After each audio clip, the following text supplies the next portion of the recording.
tonight. At its most recent meeting, the South Bend School Board got an up-close look at the district's iLearn testing data. Tests do not reflect what students can do.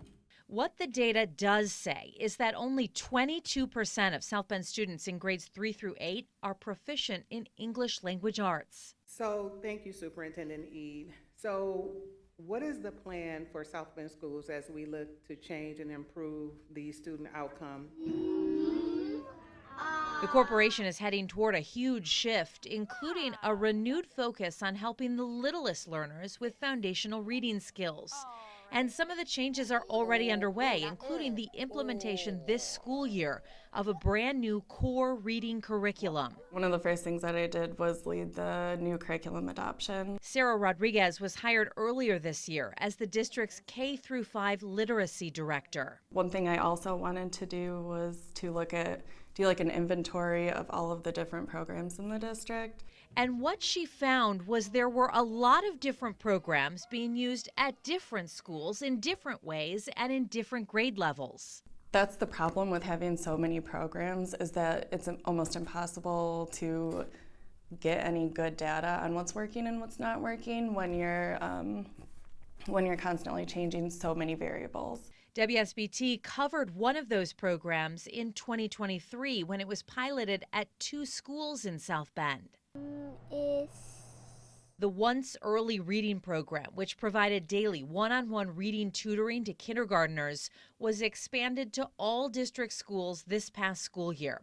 Once aimed to strengthen early literacy while coaching the adult tutors. Overwhelming majority of students exceeded their reading goals as measured by third-party assessments. So not measured by us, but measured by the assessments that the district is using. But Rodriguez said the data was mixed, and with so many other programs happening at the same time, it was impossible to know what was working. But when you really look at historically, before they had Once, they were still growing almost the same amount from beginning of the year to the end of the year. Plus, she says the tutoring for all students, regardless of reading level, was taking resources and staff out of the classrooms and away from students who needed it the most. So my concern with continuing Once is that, these are the youngest students and some of the most vulnerable students, and we can't risk something that's not been proven without a doubt to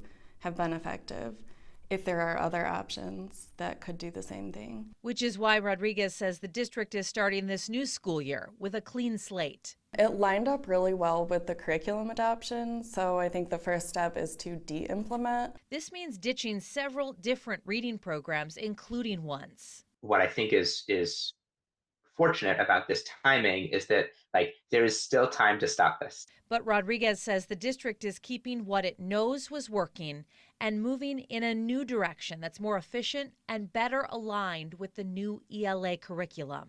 It's just we have limited resources, and we have to be very intentional about using those in a way that's going to get those kindergarten students and first grade students moving in the right direction right away. Not all reading programs in the district are ending. In fact, a partnership between South Bend Schools and Tutor ND will continue and grow. And it sounds like the intentionality now is going to be still high dosage tutoring, but with a program that better aligns with this new curriculum and getting rid of a lot of the other noise. Right, and with something that we know has been proven to be effective. We're not chancing anything with this group of children. Because Rodriguez and other school leaders say what happens in those early grades is a preview to how students do when they move on.